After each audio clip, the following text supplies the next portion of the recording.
Benvenuti in questa meravigliosa serra ai piedi dei Colli Euganei in provincia di Padova.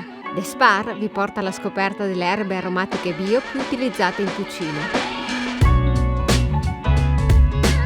La salvia non deve mai mancare in cucina. Il nome deriva dal latino salvus, che significa sano e sicuro, perché all'epoca era considerato un farmaco. Vediamo cosa ci propone lo chef Renato con la nostra salvia bio. Beh Carlo, l'abbinamento più tradizionale della salvia è con il burro, che poi è la base di un primo piatto. Poi in cucina possiamo preparare anche le carni, i pesci o anche dei formaggi freschi, che sono poi alla base della ricetta di oggi. Prepareremo una 1000 foglie di salvia con il formaggio fresco. Andiamo a vedere come.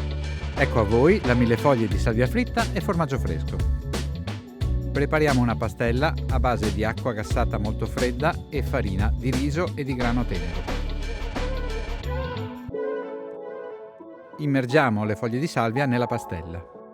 A questo punto prendiamo la salvia, la immergiamo nell'olio caldo a 170 gradi e lasciamo friggere per qualche istante. Tiriamo fuori dall'olio la salvia fritta e la asciughiamo.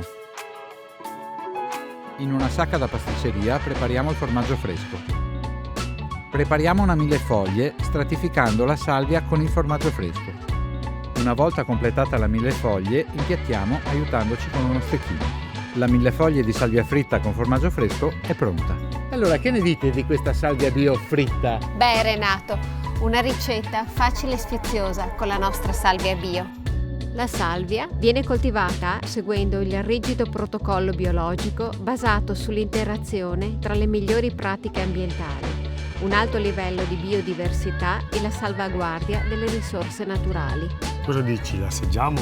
Oh sì, assolutamente, non vedo l'ora. E buon appetito!